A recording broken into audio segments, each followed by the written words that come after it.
Before the beginning of this episode, I would like to make a disclaimer letting you know that here at the Louis S. Black Show and even the Cuban Cigar Crisis, we do not condone hate speech, anti-Semitism, and we also are in full support of mental health in the sense of if a person is experiencing mental health issues, that they utilize the proper resources that are available to get the help that they need, because we all suffer from something and we all need help in some way, shape, or fashion. Before the beginning of the show, I would like to read an article from CNN Business in regards to Kanye and his recent antics. According to New York CNN Business, athletic shoe company Skechers said in a statement Wednesday that two of its executives escorted embattled musician Kanye West from one of its Los Angeles buildings. The company said West, who has legally changed his name to Ye, arrived unannounced and without invitation. It said he has engaged in unauthorized filming and he was escorted out after a brief conversation.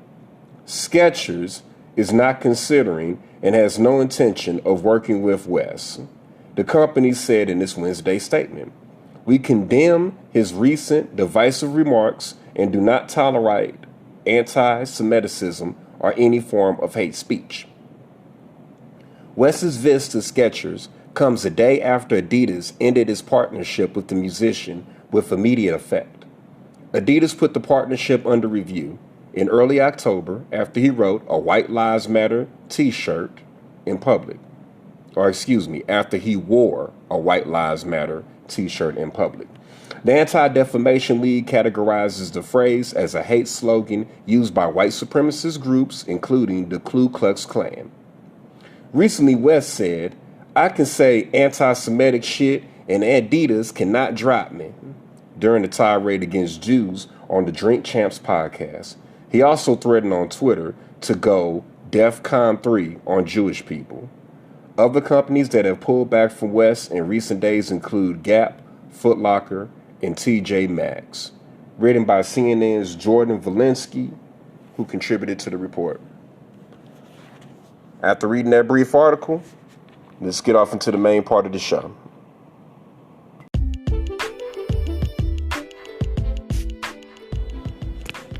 Yo, what up? It's your boy Louis S. Black coming to you with another podcast, baby. And on today's episode, we're going to talk about this fool Kanye. We're going to keep this one nice and short and sweet because, as a growing podcast and a show that has been out for 160 episodes, it's always good to try to flip things up and, try to test things out to see what really works with the market. So I want to try to keep this one nice and short and sweet because what's there to say about Kanye that hasn't been said about someone that is having a nervous breakdown right in front of our eyes? But for those that have been living under a rock, as of this point, your boy Kanye done fucked up a major bag, or should I say had a major part of his bag taken away from him. And we all learned some things, which is they're quick to announce you as a billionaire as soon as you become worth some billions. And somehow, some way, between all of these different deals he had with Balenciaga, Adidas, I didn't know that he had a Donda sports agency. I knew that his boy Jay-Z had a Rock Nation sports agency. So the brother is crazy, but he is brilliant, which is following the footsteps of who he has once deemed as his big brother and getting off into that sports representation thing. He got on Drink Champs. He spoke his mind about a few things that he had been going through with them folks. I'm just going to say them folks, because I ain't going to lie, man. We've all kind of known as influencers, whether we're underground like myself or whether we're major like him or major like Nori and some other YouTube influencers that are really rocking the internet with their platforms, that you try not to say too much about them folks. But damn it, he just went off, and them folks have basically crucified him. And when I say all of this, I'm not on no hater shit. So I'm not saying this joyfully or braggingly. I'm saying this as it's a damn wake-up call. Like, I guess they decided to show who you can fuck with and who you can't fuck with. And it goes back to what I had been saying before I start going down the list of motherfuckers that have canceled our brother Kanye. It's one thing when you get down and criticize your people. As a black man, you can sit up and you can damn near definitely make your own platform and probably even get their support until the day that you naturally expire and leave Earth. If you want to sit up here and have a platform where you tell niggas how much they're fucking up, where you tell niggas that they are crabs in a bucket that constantly pull each other down, and that usually the only way that you can elevate as a black person is to make so much damn money that can't no niggas pull you down. You know, if you want to sit up here and create a black platform to where, hey, rest in peace to my brother Kevin Samuels, but if your platform is going to be 99% of the time, you're putting black women in check and telling them about themselves, telling them how they can't get a man or even what they need to do to get a man, they can care less about that. If you teach a black woman how to get a man, okay, she's going to procreate and they still finna do their thing. And if she doesn't, okay, we're making more room for them. So they can give a fuck about that. You want to have a dating platform where you're teaching niggas how to get on chicks, or you're making fun of niggas for being incels and for being awkward, and you're telling dudes that, hey, you'll never fucking get girls because you're too nice. You're too much of a simp. They can care less about that. That shit flies under the radar. Just like black on black crime. They can give a fuck about that. But the minute you bring that shit to their doorstep, oh nah, man, we finna fry your ass. And our brother Kanye got cooked. And it hurts my heart because at this tender age of 40, now I can really say that who we are calling the OGs and the veterans of the game, now it's to the point where I've seen the beginning and the end of their careers. I saw the beginning and the end of Pac. Even though he came out when I was a kid and got smoked by the time I was a freshman in high school, same thing with Biggie. I remember a time in hip hop where there was no Puffy, or excuse me, Diddy. I saw his rise to fame to where he's at right now. And of course, I had the pleasure of being on stage with Diddy. Jay-Z. And hell, our brother Ye. I'm going to say Ye out of respect because he changed his name. So our brother Ye. I remember when he was just known as the guy that made some beats on the Blueprint album, to him finally putting out that first album and me making it a conscious effort to get to that store so that I could buy that College Dropout. I remember saying to myself, you know what? I don't even want to waste. I think I did play part of it in the car. I think I did. But point blank, I remember me playing part of it in the car and part of it me getting into my room over at my apartment in college. Me having something rolled up, me having something to drink, and just getting fucked up and just listening to that first album and saying to myself, this dude's going to be somebody. To seeing his rise. And the way that he made those comments and the way that he just kept on doubling down and just really going hard, you're going to have to kill me, you're going to have to cancel me.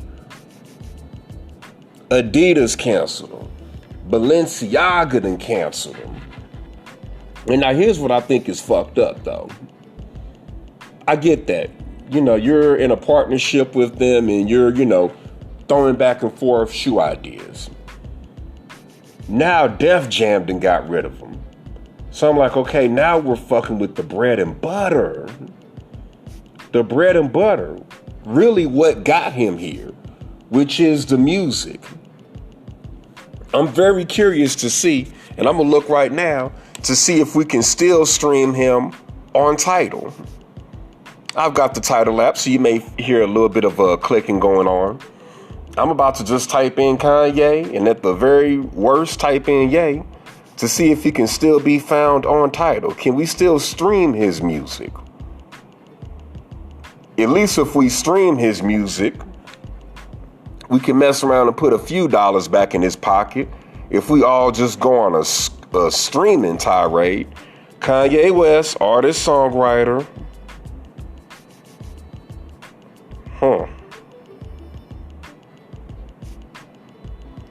Donda, well, yeah. Let's see. Let's scroll back. Yay. Watch the Throne. Late registration. Okay. His catalog is still up there.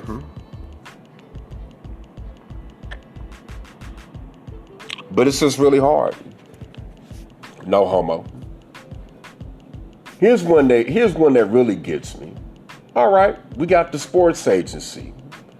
Out the middle of nowhere, just within these past few days, I've heard that our brother Jaylen Brown, number 7 for the Boston Celtics, he is no longer going to be with the Donda Sports Agency because of Kanye West's anti-Semitic comments.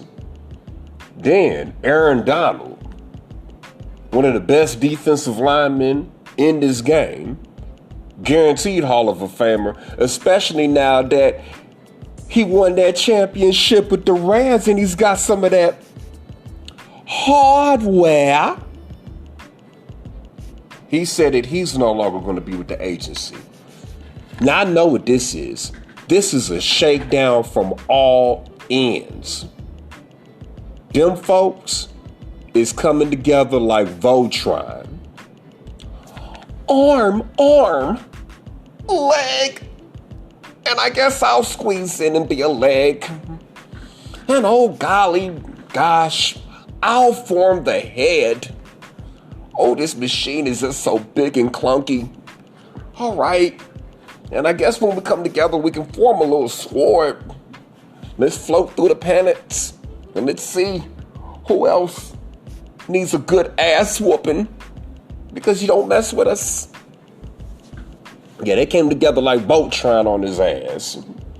They came together like the Mighty Morphin Power Rangers on his ass. And they formed a Megazord on his ass.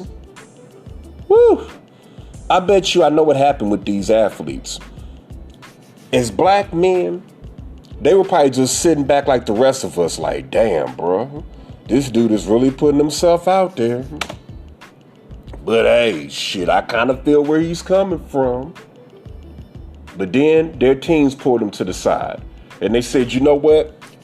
If his sports agency is going to represent you, maybe we need to sit back and think about if we want you to represent us. Because see, make no mistakes about it. Nowadays, I don't know if it's the food or if it's just how we have evolved as humans, but being a cold-ass athlete isn't as exclusive as it used to be. Okay, you're someone like Jaylen Brown. You can dunk on people. You can shoot three-pointers. You know how to play a little bit of defense. We've got one of you coming out of college every single year. You're someone like Aaron Donald. You're a good-ass defensive rusher. You can put pressure on the quarterback. We can find another you in a minute. Matter of fact, he'll be here in a minute. Like your girl Beyonce said. Being a bomb-ass athlete, you're expendable. It's not like being Michael Jordan in the 90s. It's kind of like nowadays being a good ass athlete is like being Michael Jordan in the 2000s. Well, yeah, you have a complete game, but so does everybody else. So they're going to punk these athletes. They're going to punk probably damn near all of the clients that he has at that sports agency, which is either you can stay with him and we can think about your future with us. Oh, AB, and don't let your contract be up for negotiation. Don't let it be a contract year where you had a 4-year deal and this is your 4th year and you're about to be a free agent. Either get away from his agency or have fun in the free agency. And see, these owners, they stick together more than the damn athletes. See, as an athlete, I don't like you because I'm the linebacker for the Cowboys and you're the quarterback for the damn Eagles. You know, I don't like you because I play for the Ravens and you play for the Dolphins. All right? So you're standing in the way of me getting where I want to go. I get bonus money every time we win. I get bonus money when we go to the playoffs. Going to the playoffs is like getting to work overtime. Those are extra checks for me. And niggas like you are standing in the way. But owners, oh no. Bruh, these owners, we are in it together. It's only a few owners, like in the NFL, for instance, that really don't like each other. I think my boy Jerry Jones had to check Robert Kraft's ass real quick and had to go off on him during the meeting. And I think everybody is mad at the owner for the Commanders. But let me not get too far off subject. But for the most part, these owners, they kick it together. They play golf together. Because you know what? You're not standing in the way of me making my billions per year off of this team. Because even though my team sucks and your team is the Super Bowl champs, we pack them in. This city loves the hell out of my Jacksonville Jaguars. And they come through every Sunday to see them either win, barely win, or get their ass kicked. The Jaguars give this whole town its identity. So they kick it together. They play golf together. You know what I'm saying? They go to each other's, weddings and kids' weddings. You know, they probably all get together and have big baller parties where they get to drink that Jack Daniels and drink that scotch and, snort cocaine off of hookers' booties and boobies. You know, they all fuck the same groupie hoes. So they have a camaraderie. And they came together and they was like, ain't none of our athletes finna be represented by Kanye Sports Agency. We're gonna all have our athletes leave until the point to where he has no clients. And if you wanna sign with Donda, fuck you too. They done really stripped this man. They done crucified this man in front of us. And I feel bad because I know what he was trying to do. He was trying to be a martyr. He was trying to make a statement. He was really trying to probably bring some change. Because I know that people may say, oh, he's acting out because of Kim. He's acting out because of Kim. Y'all giving Kim too much credit. Okay, Kim is just a fine-ass Armenian chick. And Kanye has proven to you all, if you're really paying attention, that he can easily find chicks that look like her. And what does she have besides her look and some of the hustle that he put her up on? Now, them chicks, yes, their bank accounts don't match. Kim Kardashian can always play big bank, take little bank with some of those new chicks that he has been fucking with, that he has been parading around and then getting rid of like it's old news. No, that's not what it's about. Yes, he's upset because like most fathers, he wants to see his kids But that's not why he's acting out. The brothers always wanted to try to be on some revolutionary shit. He just did it in the wrong way with the wrong people. Because see, Malcolm X, he put his life on the line and it was worth it. When it came to Malcolm X, by the time he lost his life, they learned not to play with us. He showed what it's like when he can gather up a whole bunch of us and how we can all come together like Voltron. And he showed that we're willing to get it by any means necessary. So he brought in the fear. The Black Panthers, they brought in the fear and the respect. Martin Luther King, he created the unity, which is something that we need, because the unity that Martin Luther King created is the reason why niggas like Kanye, niggas like Jay-Z, niggas like Diddy can sit up here and do business with these folks. And I hate to sound like a coon, but it's like you got to do business with these folks, but you got to kind of keep your mouth shut to a certain extent. Now, I think what his goal was he was going to bring about a change by punking them. He was going to punk them out because he got that Chi-Town mentality. See, all of a sudden that, you know what, fuck you. Not saying this myself, but he's probably thinking to himself, fuck you. I'm from the streets. You ever seen a dead body before it gets all dolled up and put in a casket? You ever lost any of your homies? You ain't seen no real shit. I've been through some real shit. Southside motherfucker. And he came with that mentality, and what they did is, instead of them punking out and saying, you know what, you're right. We need to change our ways. We need to act a little bit better. We need to realize that you guys aren't here to play. And, we're going to straighten up and we're going to fly right. Nah, what happened is it was like slavery, where you had some slaves, because all of this entertainment shit is a modern day plantation.